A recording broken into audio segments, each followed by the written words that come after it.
Hi friends, నేను మీ సీతా మహాలక్ష్మి. ఈనాటి కథలకి స్వాగతం. ఈరోజు మనం ముగ్గురు రాకుమారులు అనే మహారాష్ట్ర జానపద కథని చెప్పుకుందాం. రత్నగిరి రాజు రాజభూషణుడు ధర్మప్రభువుగా పేరుగాంచాడు. ఆయన పాలనలో ప్రజలు ఏ కొరత లేకుండా సుఖశాంతులతో జీవించేవారు. ఆయనకు ముగ్గురు కుమారులు. ముగ్గురు యుక్త వయస్కులయ్యారు. వారిలో ఒకరిని త్వరలో రాజ్యాభిషిక్తుణ్ణి చేయవలసి ఉంది. అందువల్ల రాజు వారిని ఒకనాడు చేరబిలిచి, మీరు ముగ్గురు దేశాటన చేసి ప్రజల స్థితిగతులను ప్రత్యక్షంగా చూసి తెలుసుకోవాలి. రేపు తెల్లవారగానే ముగ్గురు 3 దిశలకేసి వెళ్ళి సాయంకాలానికల్లా తిరిగి వచ్చి మీరు చూసిన దానిని గురించి నాకు చెప్పండి అన్నాడు. మరునాడు తెల్లవారగానే ముగ్గురు రాకుమారులు బయలుదేరారు. పెద్ద రాకుమారుడు రాజకీర్తి తూర్పు దిక్కుకేసి, రెండవ రాకుమారుడు రాజమూర్తి ఉత్తర దిక్కుకేసి, మూడవ రాకుమారుడు రాజస్నేహి దక్షిణ దిక్కుకేసి పయనమయ్యారు. సూర్యాస్తమయం అయ్యేసరికి వెనుదిరిగి భవనం చేరుకోవాలని నిర్ణయించుకున్నారు. రాజకీర్తి చాలా దూరం నడిచి ఒక అడవిని చేరుకున్నాడు. ఒక కొలనుగట్టున పచ్చిక మేస్తున్న 3 చక్కని గుర్రాలు ఆయన దృష్టిని ఆకర్షించాయి. దాపులనే ఉన్న పొడవైన చెట్టు కింద ఆసీనుడైన ఒక యోగి ఆ గుర్రాలకేసి తదేకంగా చూస్తున్నాడు. రాకుమారుడు యోగిని సమీపించి సాష్టాంగ ప్రణామం చేశాడు. యోగి మందహాసం చేస్తూ, నువ్వు ఎవరివి నాయనా? ఈ అడవిలోకి ఎందుకు వచ్చావు అని అడిగాడు. రాజకీర్తి తాను ఎవరైనది చెప్పి తాను వెళుతున్న కార్యం గురించి వివరించి, మహాత్మా, తమరు అనుమతించినట్టయితే మీ గుర్రాలలో ఒక దాని మీద వెళ్ళి మరిన్ని ప్రదేశాలను మరింత ఎక్కువ మందిని చూసి వస్తాను అన్నాడు. అలాగే, నీకు కావలసిన గుర్రాన్ని తీసుకువెళ్ళు. అయితే సూర్యాస్తమయం అయ్యేలోగా గుర్రాన్ని తెచ్చి నాకు అప్పగించాలి. నువ్వు చూసిన విశేషాలను గురించి తెలియజేయాలి అన్నాడు యోగి. రాజకీర్తి ఒక గుర్రాన్ని అధిరోహించి అక్కడి నుంచి బయలుదేరాడు. చాలా దూరం ప్రయాణం చేశాక ఆయనకు ఒక తోట కనిపించింది. తోటమాలి కోసం చుట్టుపక్కల కలియజూశాడు. తోటమాలి కనిపించలేదు గాని తోట చుట్టూ బలమైన కంచె వేసి ఉండడం చూసి అతను ఆశ్చర్యపోయాడు. అంతకన్నా ఆశ్చర్యకరమైన విషయం మరొకటి జరిగింది. అతను చూస్తుండగానే కంచె కోసం కట్టిన దృఢమైన పుల్లలు ఉన్నట్టుండి పొడవళ్లుగా మారి తోటలోని పళ్లను కాయగూరలను తెగనరకడం ప్రారంభించాయి. యువరాజు రాజకీర్తి తన కళ్ళను తనే నమ్మలేక అమితాశ్చర్యంతో వెనుదిరిగాడు. అరణ్యానికి చేరుకుని యోగికి గుర్రాన్ని అప్పగించబోయాడు. అప్పుడు యోగి దాచుకోలేని ఆశ్చర్యంతో, సతమతమవుతున్నట్టున్నావు, ఏమిటి విశేషం అని అడిగాడు. రాజకీర్తి తను చూసిన విచిత్రమైన తోట గురించి వివరించాడు. అంతా విన్న యోగి, ఆ దృశ్యం ద్వారా నువ్వు గ్రహించిందేమిటి అని అడిగాడు. అంతా విచిత్రంగా ఉంది. ఎందుకలా జరిగిందో చెప్పలేకపోతున్నాను మహాత్మా అన్నాడు రాజకీర్తి. ఇలాంటి సామాన్యమైన విషయాలను కూడా అర్థం చేసుకోలేని వాడివి రేపు రాజ్యపాలన ఎలా చేయగలవు? రాజ్యం మూర్ఖుడైన రాజును భరించలేదు. నిన్నిప్పుడే రాతి స్తంభంగా మార్చేస్తున్నాను అని యోగి రాజకీర్తిని శపించాడు.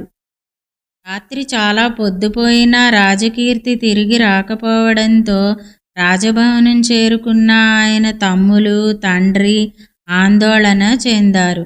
మరునాడు తెల్లవారగానే రెండవ కుమారుడు రాజమూర్తి అన్నను వెతుక్కుంటూ వెళ్లాలని నిర్ణయించారు. తెల్లవారగానే రాజమూర్తి తన అన్న వెళ్ళిన మార్గంలో వెళ్ళి అడవిని చేరుకున్నాడు. కొలనుగట్టున మేస్తున్న గుర్రాలను చూశాడు. యోగికి నమస్కరించి, ఇలాంటి చక్కటి గుర్రాలను ఇంతకు ముందెన్నడూ చూడలేదు. ఒక గుర్రాన్ని ఇస్తారా అని అడిగాడు. నిరభ్యంతరంగా తీసుకువెళ్ళు, అయితే సూర్యాస్తమయం లోపల తిరిగి వచ్చి గుర్రాన్ని అప్పగించి నీ అనుభవాలను చెప్పాలి అన్నాడు యోగి మందహాసం చేస్తూ. గుర్రాన్ని అధిరోహించే ఉత్సాహంలో రాజమూర్తి పక్కనే శిలగా మారి ఉన్న తన అన్న ముఖం కేసి కూడా చూడలేదు. ఇరువైపులా అన్నకేసి పరిశీలనగా చూస్తూ అతను చాలా దూరం ముందుకు వెళ్ళాడు. ఎంత దూరం వెళ్ళినా అన్నజాడ కనిపించలేదు. కానీ వీపు మీద కట్టెల మోపు మోస్తూ వంగిపోయిన ఒక పండు ముసలివాడు కనిపించాడు. రాజమూర్తికి అతనిపై జాలి కలిగింది. అతడు గుర్రాన్ని ఆపి, తాత, కట్టెల మోపు నేను మోసుకురానా అని అడిగాడు. ముసలివాడు తల పైకెత్తి చూడలేదు. కనీసం సమాధానం కూడా చెప్పకుండా ఇంకా ఎండు పుల్లలు ఏరడంలో నిమగ్నుడై కనిపించాడు. రాజమూర్తికి చాలా వింతగా తోచింది. సూర్యుడు పడమటి దిక్కుకు చేరడంతో అతను వెనుదిరిగి వచ్చి గుర్రాన్ని యోగికి అప్పగించి నమస్కరించాడు. దారిలో నీకు ఎలాంటి అనుభవాలు ఎదురయ్యాయేమిటి అని అడిగాడు యోగి చిన్నగా నవ్వుతూ. రాజకీర్తి తాను చూసిన ముసలివాణ్ణి గురించి చెప్పాడు. నువ్వు అందిస్తానన్న సాయాన్ని ఆ ముసలివాడు ఎందుకు వద్దన్నాడో తెలుసా అని అడిగాడు యోగి. తెలియదు మహాత్మా, అతడొక మాట కూడా మాట్లాడలేదు అన్నాడు రాజమూర్తి. ఇలాంటి స్వల్ప విషయాలు కూడా తెలియని నువ్వు మునుముందు రాజు అయితే కష్టతరమైన ప్రజాపాలనను ఎలా సమర్థవంతంగా నిర్వహించగలవు? నువ్వు మూర్ఖుడివి, రాకుమారుడిగా ఉండతగవు. నిన్నిప్పుడే శిలగా మార్చేస్తున్నాను అన్నాడు యోగి. రాజమూర్తి కూడా రాకపోయేసరికి రాజు విచారానికి గురయ్యాడు. మూడవ కుమారుడు రాజస్నేహి తండ్రిని ఓదార్చి అన్నలను వెతుక్కుంటూ వెళతానన్నాడు. తెల్లవారగానే అన్నలు వెళ్ళిన మార్గంలో బయలుదేరి రాజస్నేహి అడవిని చేరుకుని కొలను దగ్గర మేస్తున్న గుర్రాలను యోగిని చూశాడు. పక్కనే ఉన్న 2 రాతి స్తంభాలను, వాటిలో స్పష్టంగా కనిపించిన తన అన్నల ముఖపోలికలను చూసి ఆశ్చర్యపోయాడు. యోగిని సమీపించి నమస్కరించి తన అన్నల గురించి అడిగాడు. అవును, వాళ్ళిద్దరూ ఇక్కడికి వచ్చారు అంటూ మందహాసం చేసిన యోగి, నా గుర్రాలను తీసుకుని వెళ్ళి సాయంకాలానికి తిరిగి వచ్చారు. వాళ్ళు చూసిన దృశ్యాల అంతరార్థాన్ని గురించి అడిగితే చెప్పలేకపోయారు. నేనే వారిని శిలాస్తంభాలుగా మార్చేశాను అన్నాడు. వాళ్ళు పునర్జీవితులయ్యే మార్గం సెలవివ్వండి మహాత్మా అన్నాడు రాజస్నేహి. ఆ గుర్రాలలో ఒకదానిని అధిరోహించి ముందుకు వెళ్ళు. ఏదైనా వింత దృశ్యం కనిపిస్తే వచ్చి నాతో చెప్పు. దానిని గురించి చక్కని వివరణతో నా ప్రశ్నకు సరైన సమాధానం ఇచ్చావంటే మీ 3 అన్నదమ్ములు 3 గుర్రాల మీద హాయిగా రాజధానిని చేరుకోవచ్చు అన్నాడు యోగి. రాజస్నేహి కొంతసేపు తీవ్రంగా ఆలోచించాడు. తన అన్నలను కాపాడుకోవడానికి తన అదృష్టాన్ని పరీక్షించాలన్న నిర్ణయంతో యోగికి నమస్కరించి ఆయన చూపిన దిశగా గుర్రం మీద బయలుదేరాడు. అతడు ఎంత దూరం వెళ్ళినా ఎలాంటి విచిత్ర దృశ్యం గాని ఇంత వ్యక్తి గాని కనపడలేదు. చాలా దూరం వెళ్ళడం వల్ల అతడికి దాహం వేసింది. గుర్రానికి కూడా కాసేపు విశ్రాంతినిద్దామన్న ఉద్దేశంతో ఒక కొలనుగట్టున గుర్రం దిగాడు. గుర్రాన్ని పచ్చిక మేయడానికి వదిలి తను దాహం తీర్చుకోవడానికి కొలను దగ్గరికి వెళ్ళాడు. నీళ్ల దగ్గరికి వెళ్ళి వంగి దోసిలితో నీళ్లు అందుకోబోయాడు. నీళ్లు చేతులకు అందకుండా కుంచుకుపోవడం గమనించి ఉలిక్కిపడ్డాడు. నీళ్లల్లో దిగి మరికొంత ముందుకు వెళదామని 2 అడుగులు వేశాడు. నీళ్లు 2 అడుగులు వెనక్కు వెళ్ళాయి. అతడు లోపలికి వెళ్లే కొద్దీ నీళ్లు ఇంకా లోపలికి వెళ్ళసాగాయి.